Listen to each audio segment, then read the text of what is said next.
You are lying in bed at 2:47 a.m. Your phone is dark. The ceiling is barely visible. Your mind is running through everything you did today, everything you didn't do, everything you promised yourself you would do tomorrow. And then, without warning, a thought slides into your head. One day, none of this will matter. One day, I will not be here. Most people push that thought away immediately. They grab the phone, they open an app, they scroll until the feeling passes, until the sound of a notification or a video replaces the silence. But what if the people who have lived the most meaningful lives on this planet did the exact opposite?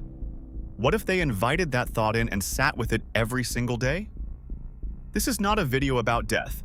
This is a video about how to stop wasting your life without realizing you are wasting it. The ancient Stoics had a practice called memento mori. Remember that you will die. But they were not morbid people. They were not depressed. They were some of the most effective, calm, and joyful humans who ever lived. And they used this one thought as a tool to cut through every excuse, every delay, every distraction standing between them and a life worth living. Let me take you back to ancient Rome. Imagine a general returning from war. He has conquered enemies, expanded the empire, and brought back unimaginable wealth. The Senate grants him a triumph, the highest honor a Roman could receive. He rides through the streets in a golden chariot, wearing a purple robe, his face painted red like the god Jupiter. Thousands of people line the streets, cheering his name. But here is the strange part. Standing behind him in that chariot is a slave, and that slave has a specific job. As the crowd roars, as the general feels like a god, the slave leans in and whispers into his ear, "Respis post te, hominem te memento." Look behind you. Remember that you are a man. The Republic paid a man to remind the most powerful person in the world that he would die. Not to ruin his moment, to make sure he did not lose his mind in the illusion of permanence. The general who remembered his mortality was less likely to become a tyrant, less likely to believe his own propaganda, more likely to rule with humility and wisdom. That is memento mori in its original context. It was not a tool for fear, it was a tool for clarity. Now, consider Marcus Aurelius. He was the emperor of the most powerful empire in the world. He controlled the lives of millions of people. He had wealth, status, and absolute authority. And every night, he sat down and wrote notes to himself. Not for publication, not for fame, for his own eyes. In what we now call the Meditations, he wrote things like, "You could leave life right now. Let that determine what you do and say and think." He was not depressed. He was running a war campaign on the Danube River. He was managing a plague that was killing thousands of people in Rome. He was dealing with betrayal from his closest allies. He used the thought of death the way a carpenter uses a chisel, to carve away everything that does not belong. The modern world has done something strange. We have removed death from daily life. Most people in wealthy countries never see a dead body. They never sit with someone who is dying. They never have to confront the reality that life ends. And the result is not happiness. The result is a strange numbness, a feeling that there is always more time. That procrastination is safe, that you can start living tomorrow. The Stoics understood that removing death from awareness does not make you live longer. It makes you live less fully. Memento mori is not a philosophy of despair. It is a philosophy of urgency without panic. It says, you have no idea how much time you have left, so stop acting like you have forever. If this idea is hitting you the way it hits me every time I revisit it, you should hit subscribe.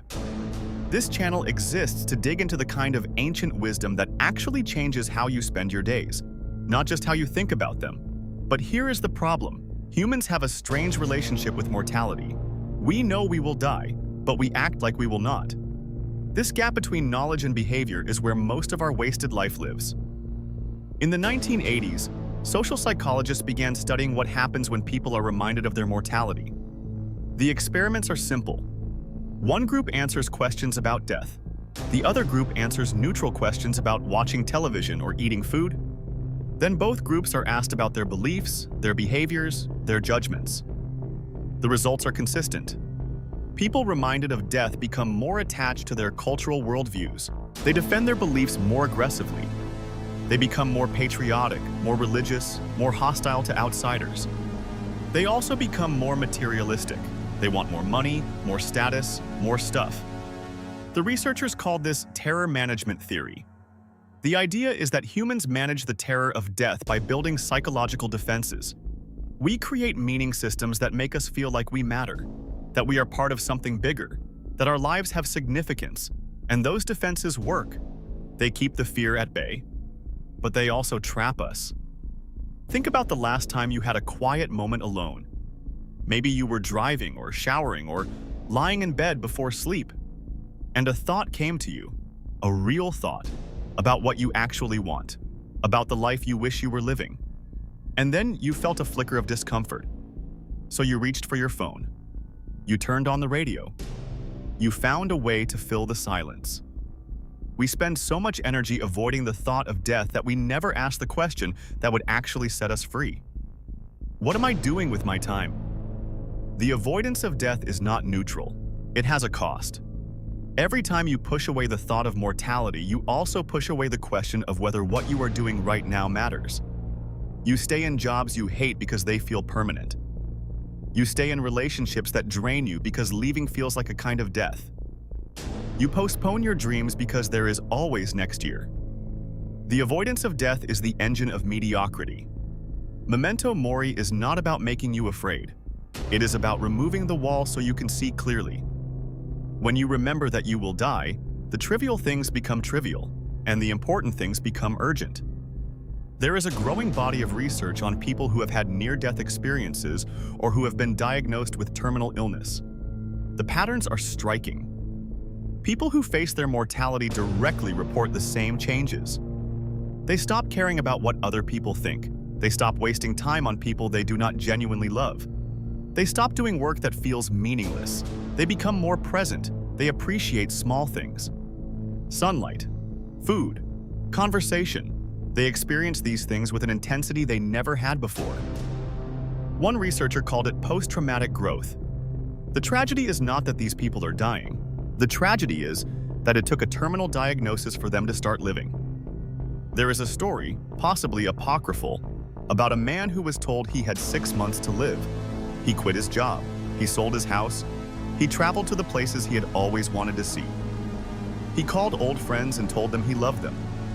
He spent his days doing exactly what he wanted to do. And then, at the end of 6 months, he was still alive. The diagnosis was wrong. But the man said it was the best thing that ever happened to him, because he finally stopped pretending. The Stoic philosopher Seneca wrote an entire essay called On the Shortness of Life. His central argument is devastating. He says, it is not that we have a short time to live. It is that we waste most of it. Life is long enough if you use it well. But we spend our years pursuing things that do not matter, pleasing people we do not respect, and worrying about things we cannot control. Then we complain that life is short. Seneca compares life to a book. If you spend the first 300 pages on nonsense, the book will feel short even if it is 500 pages. The problem is not the length. The problem is how much of it you waste. Memento mori works because it forces you to ask one question that cuts through everything. If I died in 1 year, what would I change about how I am living right now? Most people have an answer. They know exactly what they would change. They would quit the job. They would end the relationship. They would move to the place they have always wanted to live. They would call the person they have been meaning to call. They would start the project they have been postponing. The answer is already inside you. Memento mori just gives you permission to act on it before the deadline arrives. But knowing this is not enough. You have to practice it. This is not a philosophy to think about once and forget. It is a daily practice, and there are specific techniques that work. The Stoics had a practice called premeditatio malorum, the premeditation of evils. Every morning, they would imagine the worst that could happen. They would visualize losing their money, their reputation, their health, their life. This sounds depressing, but it had the opposite effect. When you have already faced the worst in your mind, the actual events of the day feel manageable. You become more resilient, more grateful, less afraid. The modern version is simple. Every morning, ask yourself, what would I do today if I knew I would die in 1 year? Then do that thing. Not all of it, but at least one thing that moves you in that direction. Maybe you would call your mother. Maybe you would write the first page of that book. Maybe you would tell someone you love them. Maybe you would just sit still for 5 minutes and look at the sky. Whatever it is, do it. Not tomorrow. Today, Marcus Aurelius wrote at night. He reviewed his day. He asked himself, did I act with virtue? Did I waste time? Did I treat people well? The evening review is a way to keep yourself honest. You cannot change what you do not measure, and you cannot measure your life if you never stop to look at it. The practice is simple. At the end of the day, write down 3 things. 1 thing you are grateful for, 1 thing you did that moved you toward a meaningful life, and 1 thing you did that was a waste of time. Do not judge yourself, just observe. Over time, the pattern becomes clear. You might notice that you spend 2 hours a day scrolling through social media.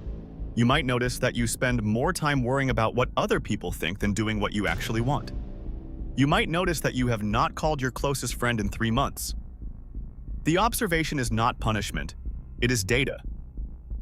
And data allows you to change. The Stoics also used physical objects. Some kept a skull on their desk, others wore a ring. The point was to have a trigger, something that would bring the thought of death into awareness multiple times a day. You do not need a skull. You can set a phone alarm that goes off 3 times a day. When it goes off, stop for 10 seconds. Breathe. Ask yourself, if this were my last day, would I be happy with what I am doing right now? The answer will tell you everything you need to know. The key is consistency. 1 thought of death per day is not enough. The modern world is designed to make you forget. Algorithms, advertisements, notifications, all of them are built to keep you in the illusion that there is always more time. You have to fight back with a practice. Memento mori is not a one-time epiphany. It is a muscle you train every day. And like any muscle, it gets stronger with use. Now, there is an objection that comes up every time someone talks about this. But won't this make me depressed? This is the most common objection, and it reveals a misunderstanding of what memento mori actually is. Fear of death is paralyzing. Awareness of death is liberating. The difference is in how you hold the thought. If you think about death as a threat, something coming to take everything from you, you will feel terror. But if you think about death as a boundary, something that gives shape and meaning to every moment, you will feel clarity. Think about a story. A story with no ending is not a story. It is a rambling sequence of events. The ending is what gives the story meaning. The same is true of your life. Death is not the enemy of meaning, it is the source of meaning. Imagine you are at a concert. The band is playing your favorite song. You know the song will end in 4 minutes. That knowledge does not ruin the experience. It intensifies it. You listen more carefully. You feel the music more deeply. You are more present, because you know it will not last forever. The Stoics were not depressed people. Marcus Aurelius was called the most virtuous emperor in Roman history. Seneca was one of the wealthiest and most influential men in Rome.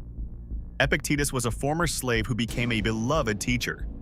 They all practiced memento mori, and they all reported the same result.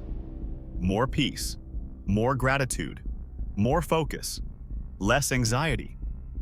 The practice did not make them sad. It made them free. The fear of death comes from avoidance. The more you push the thought away, the bigger it grows. It becomes a monster in the dark, but when you turn on the light, when you look at death directly and sit with it, the monster shrinks. You realize that death is not a punishment. It is a condition of being alive. And accepting that condition is the first step toward actually living. The people who are most afraid of death are the people who have not lived. The people who have lived fully do not fear death. They accept it as the natural end of a good story. If you want to go deeper into the Stoic playbook, watch my breakdown of Marcus Aurelius's Meditations next. It covers the exact mental exercises he used to stay focused while running an empire during a plague. This is the only thing that matters. You will die. I will die. Everyone watching this video will die. That is not a morbid fact. It is the most important fact you will ever face, because it means you do not have infinite time. You have a limited number of days, and every day you spend pretending otherwise is a day you are not truly living. The Stoics had a phrase, memento mori, Remember that you will die. But they also had another phrase, less famous but equally important. Memento vivere. Remember that you will live. The two go together. You cannot have one without the other. Death gives life its shape, its urgency, its beauty. When you remember that you will die, you remember that you are alive. So here is what I am asking you to do.